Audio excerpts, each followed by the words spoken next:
Hello, it's John from the WP Business Club, and today we're asking the simple question, what are domain names?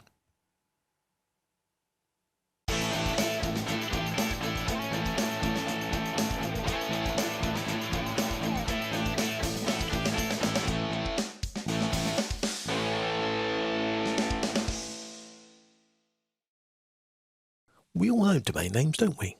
Things like www.google.com, facebook.com, bbc.co.uk. But how do they work? Let's think of the internet as a big web of connections, the worldwide web of connections. And amongst all those connections is you on your tablet, your website, your phone, your computer, amazon.co.uk, amazon.com. They're all sitting on the different connections around the World Wide Web. So the question is, how do they find each other?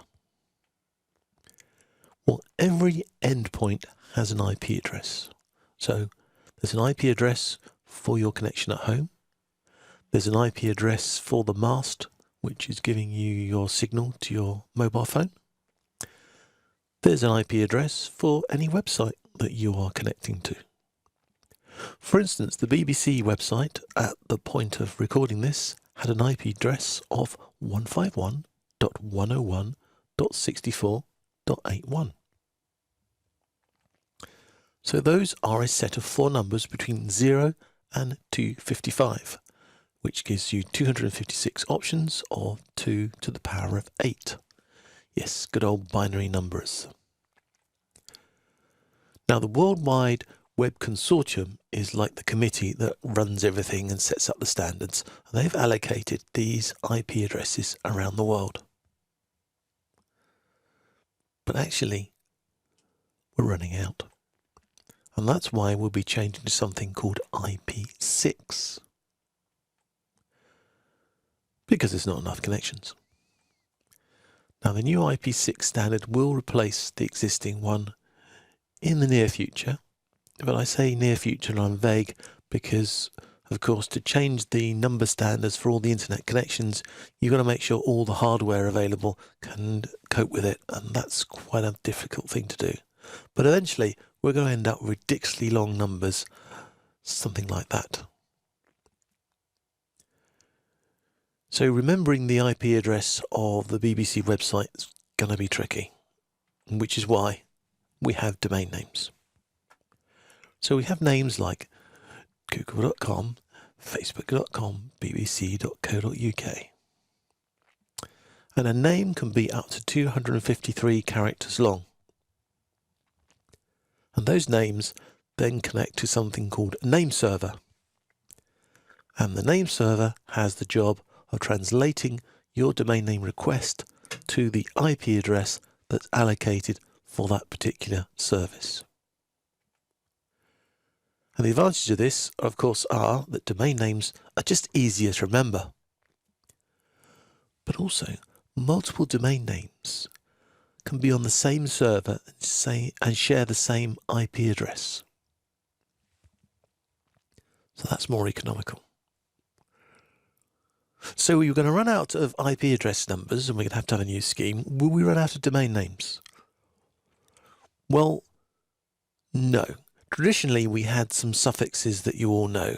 We've got .com, .org, .edu, which you have to be an education establishment to even be able to use, .net, and then there are suffixes that have been determined for different countries. So in the UK we have .uk, .co.uk, .org.uk. In fact, the UK authority can decide what they're going to put on the end of .uk. But we've had some recent additions where a load of companies have tendered for new extensions, and it's opened things up, well, almost to a ridiculous level. You could have a name .band, .auction, .apartments, .bargains, .bar, .beer, .agency, .academy, .bike, .boutique, that should be boutique, sorry for the spelling mistake, .business, .blog, .cafe, and there are many, many, many, many, many more. So in simple terms, you as an individual or a business can register a domain name. It renews every year, although you can register multiple years, and you can keep it as long as you keep paying your registration fees to whoever is responsible for that extension. And the fees for that extension are set up by the company that's been licensed to look after that extension. And typically they can be anything from $10 to about $50 on average, although there are some extensions that are more. But we don't see that because we go to a web host and they sell the domain names on behalf of the domain registration companies, and they may make offers primarily to get you to use their service. They may say you can register a domain name for a penny, I've seen. But of course the catch is that they will want you to renew and they will keep the ongoing fees. Or they might have a website hosting campaign where they will give you a website hosting package and then include a domain name at some reduced fee. And your domain name is then configured by them to connect to whatever services you're using, website, FTP, email, etc. And if you do it that way, you really don't have to worry about much else. Your domain name will typically have some subdomains. And common ones are going to be ftp.yourdomain.com if it's .com, mail.yourdomain.com, dns.yourdomain.com.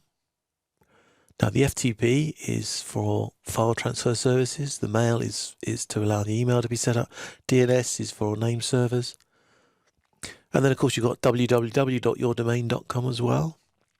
But you could have members.yourdomain.com have a separate website for your members. You could have support.yourdomain.com, separate website for your support. You could have a forum on forum.yourdomain.com. So in summary, you register a domain name, which is a domain characters of 253 plus an extension that's been licensed and somebody's offering. And then in the background, your domain name specifies the name server that has the addresses of all the services that you are going to use.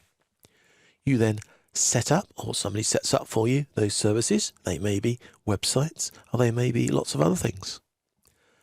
And then the services of those subdomains is allocated an IP address, and that information is kept in your name server. And that's how domain names work. So here are some frequently asked questions about domain names. Firstly, can I move my website or my domain name to or other service around? And the answer is yes. If you change the settings in your name servers, then the service goes somewhere else. And if you do this, typically people will tell you it takes 24 to 48 hours to complete. That's because there are thousands, tens, I don't know how many, very, very large number of name servers out there, and they're all talking to each other. So if you move something, it can take a while for the message to get across the internet to those that need to know that you've moved. But a name server will typically start the change within minutes. The second thing that's always obviously asked is, what if I don't renew my domain name? What happens? Well, if you don't renew it, then it lapses. You get a notification to say it's lapsing. And then what typically happens is it goes up for auction. Because if you've had a website that's been very busy with lots of connections to it, it has a value intrinsic in the domain name. And some companies will buy it up for that value. If nobody buys it up, then it just goes back to being for sale again. It has no use and it sits there waiting for somebody else to buy it. So do old domain names rank better for Google search? We always used to think they did. Now, we've been told by Google, they don't. However, that's not the whole story, because old domain names quite often have lots of links and references from other websites that are generated over time. And that is what gives them better ranking. And that is why a domain name that lapses is often purchased by these companies. Do keywords in domain names rank better in Google search? If everything else is the same, yes. And certainly people seem to be attracted by a domain name with the word in of what they want. So again, yes. But there are lots of other reasons why something may rank well in Google search. And so there are lots of other reasons why, but at the beginning, at the start, when a very new domain name, yes, having keyword in the domain name does make a difference. And the last thing that's asked a lot is, can I register another company's trade name or trademark as a domain name? And the answer is yes, but. You can, but if the trademark owner complains, it is now more difficult for you to hold on to that domain name. The preference is for the trademark holder to complain and have their complaint upheld and be able to take away that domain name from you. In the good old days, there weren't any rules, and you used to have things called cyber squatting, where people would buy up domain names of other businesses, and there are stories of selling them for ridiculous amounts of money. That was in the old days when people had more money than sense and nobody could really be bothered to argue it, so they would just pay a company to buy a domain name back. Today, it's a lot more difficult. You might be able to buy the domain name of the company down and round the corner or the local pub and nick their name, but you certainly won't be able to do it for a big multinational. I wouldn't suggest you did it. It's not worth it.